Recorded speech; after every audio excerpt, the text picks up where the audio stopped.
Hello, I'm Professor Rich, and this is TYT History. Today, I'm not really here to teach you something. I'm here to throw something at you and hear what you have to say about it. This is a theory that I don't even know if it's a theory. It's an observation that may one day become a theory that I do want to run out at you here and see what you have to say. In looking at American history, and particularly American electoral history, what I've noticed is there is a recurring pattern. Now, I don't think this is predictive. I don't think it's magical or anything. I think there's a reason for it. But it is undeniably there, I think. Now, the pattern is that we go through periods where we move in one direction politically. It's overly simplistic, but we'll say we'll go to the right for a period, and then we'll move to the left for a period. I know that doesn't sound that interesting.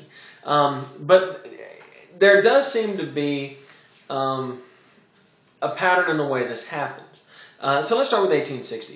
1860, and arguably, is a change in direction of the country. It's what V.O. Key calls a critical election. That is a realignment of how different groups in the country vote, and a changing in how we answer critical questions. In 1860, for example, we go from previously having a gag rule where we're not even allowed to discuss the issue of slavery in Congress to, of course, having a war and a president who will ultimately issue the Emancipation Proclamation, which doesn't do much legally, but does create the idea we're going to free the slaves, and then the 13th, 14th, and 15th Amendments. So we have a clear change in direction of the country. I think we can all agree on that. Now, the next critical election, and it's the most complicated critical election, so I'm not going to get too into it, is 1896, the election of William McKinley, where we're again going to see a major realignment of voting coalitions. Now, the Republicans will retain power, but a lot of the big issues of the day will change. We'll go from a period of extreme laissez-faire capitalism post-Civil War to the progressive period where we'll have more of an active state government coming in and trying to limit the power of corporations to some extent. The next critical election, presidential election anyway, will be 1932, which is the election of FDR. This occurs as the Republican Party has essentially run the country into the ground. And a new attitude towards the government's role in society will emerge, an active state government role in terms of controlling the economy and helping the poorest among us will come out of the FDR administration. The next critical election will be 1968, which we will see a major realignment in electoral politics where the South will move to the Republican side. The South had been consistently Democratic really from the beginning of the country, but hardcore Democratic since certainly right before the Civil War. Now, there are some elections where Republicans win southern states after the Civil War, but that's because Reconstruction was in place and the U.S. Army was down there deciding who could vote and who couldn't vote. In terms of how the South actually felt, it was clearly Democrat post-Civil War. And so in 1968, with Richard Nixon's Southern strategy, we'll see a realigning of the electoral forces where the South will go from being a Democratic stronghold to a Republican stronghold over the next few elections. Until by 1980, it's become the relatively solid South, but this time Republican-leaning. The question here, or what will happen here, is we will begin to move away from the active state liberalism of the New Deal and FDR, and towards a period of deregulation, a period of getting the government out of our business, which of course comes to its pinnacle with the election of Reagan in 80 and 84, and up through the Bush administration. Now, regardless of the issues at play here, that's not really my point yet, because those issues morph and change over time. But there is a pattern. In 1860, we have a critical election. Then we have another one in 1896. That's 36 years. We have another one in 1932. That's 36 years. We have another one in 1968. That's 36 years. Now, that would put the next one in 2004. Now, 2004, kind of by definition, could not have been a critical election because we had a guy reelected, and he was reelected with almost the exact same electoral map as he had the time before. So clearly, we can't argue that as a change in electoral politics. But could 2008 have been? We did see a number of states flip, surprising states like Virginia and North Carolina. Now, I know right now, heading into 2012, we don't know what's going to happen. It's perfectly possible that Obama could fail to win re-election. But history suggests that we are at another one of these turning points in the country where we change the direction of the way the nation is going. And these are all major turning points, by the way. 1860, of course, is the election of Lincoln, the beginning of the Civil War. 1932 is the end, really, for good, of complete laissez-faire economic policy and the movement into an active state in terms of helping the poorest among us. 1968 is the climb down from that, although we never really come all the way down from that, and the transitioning of the Southern white racists from a dominant electoral force in the Democratic Party to a waning electoral force in the Republican Party. And it's very hard to see these things when they're happening, I think. And so I don't know exactly how to put 2008 into context yet. I'm not even really willing to call it a critical election yet.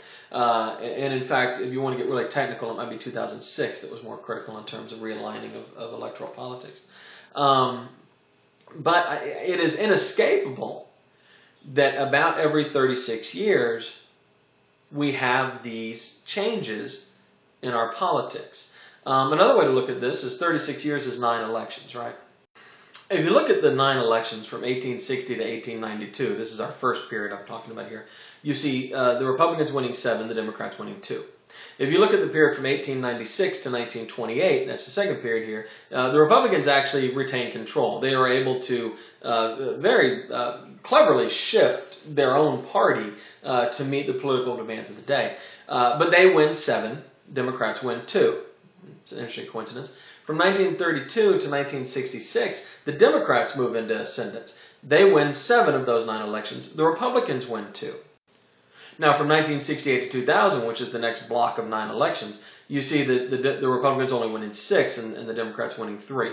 Now, I think that's because of Nixon. And Nixon so dragging the Republican Party down with the Watergate scandal that he kind of gave the Democrats a win they shouldn't have had in the form of Carter, which I also think explains Carter's ultimate unpopularity as president, because the country really wasn't shifting to the left. And so when they elected a Democratic president, largely out of spite and disgust for the Republican Party, turns out they weren't really happy with him.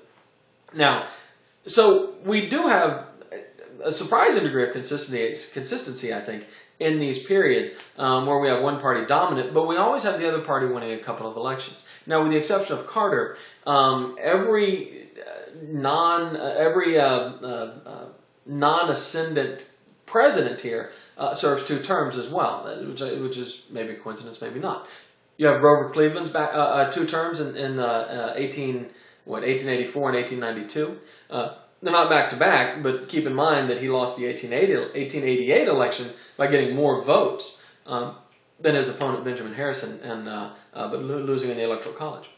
You have Woodrow Wilson's victories in 1912 and 1916. You have Eisenhower's victories in 1952 and 1956. And you have Bill Clinton's victories in 1992 and 96. And so I think the pattern here is we are moving in one direction. The country gets fed up with that. And then we decide to go in the other direction, and that's when you have a critical election. But after moving in that direction for a little while, we get uncomfortable because we're moving too far in that direction. And then we go back and we elect a centrist member of the other party. Woodrow Wilson and Bill Clinton and Grover Cleveland, for example, were all fairly centrist, fairly middle of the road Democrats. Eisenhower is probably the most centrist Republican president, perhaps of all time. And so we don't really move back in the other direction. We don't go from conservative to liberal, but what we do is we go from moving in the direction we're trending back to the center. And then there tends to be a little bit more pushback in the direction we were heading before the big switch occurs. Hopefully you followed all of that. Now, as far as this 36-year number, where does that come from? I think you can actually think of it as 36 to 40 years based on things like congressional elections and things like that. I don't want to get too into the weeds there. But it's interesting to note that Thomas Jefferson believed that one generation cannot be bound to the Constitution written by an earlier generation. And Jefferson believed that the Constitution needed to be rewritten or reconstituted every 19 years, which is what he calculated a generation to be. Now, Madison and other people kind of chided him for saying this was unrealistic and silly. But there may be more to it than meets the eye. There's an argument to be made that we are recreating our country all the time. One of the problems I have is we have this idea that we wrote this Constitution, it's been set in stone, and we've been living by it for 200 and something years. That's completely untrue. We change the Constitution all the time. I mean, the Civil War is essentially a new Constitution, or the 13th, 14th, and 15th Amendments. The New Deal is essentially a new Constitution, in my opinion. So I think what happens is one generation sets the course of government, and they set it more or less the way they like it. Then the next generation comes along and is unhappy with aspects of that. They don't like what they see. They don't like the direction the country is going. They're essentially rejecting what their fathers had done. And these days, of course, fathers and mothers had done. And then so we go through these periods of strife where we see people living under a constitution that doesn't fit their beliefs and their values of that particular generation. And so we see events like the 1960s, or we see the period leading up to the Civil War, for example, or the unrest, particularly of the populist movement of the 1890s. And then we see a new consensus reached, and then that consensus is accepted for a little while, then pushed back against, then we have this period of turmoil, and then we have to create a new consensus. Now, the good news is, I think it's clear that America will not continue in the direction it's been heading now since '68 forever. I mean, that's just history. We don't do that. We think in those terms. We project out a lot. Well, if we keep going in this direction, we'll all be a fascist corporatist state, and the movie Rollerball will all come true. But that's not the way the world works. I mean, we're heading in this direction today, and we will change direction at some point and go in the other direction. Now, are we in the process of doing that? Is that down the road? I don't know, but it's not going to be like this forever. If 2008 wasn't a critical election, there will be another one. Now, that doesn't necessarily mean that Democrats will take control. That could mean that the Republicans reconstitute themselves as a party and are able to use their enormous money, for example, to create a new consensus, which they can continue to win under, which they successfully did a little over 100 years ago in 1896. But I will say this. Things are going to change. They're going to change. The unrest, the Occupy Wall Street movement, the Tea Party. These are all clear signals that people are unhappy with the consensus that was formed in the 70s and the 80s under Nixon and Reagan. And it is time to break that apart and make a new one. wolf-pack.com. I'm Professor Rich. I hope you found that interesting. Let me know what you think. I mean, like I said, it's more of an observation. I wouldn't even put it in the category of theory yet. I need feedback. I need someone to tell me where I'm wrong, tell me what sounds right to them. And this time, I need to learn something from y'all. So, as always, thanks for watching. You guys are amazing, and I appreciate all your support.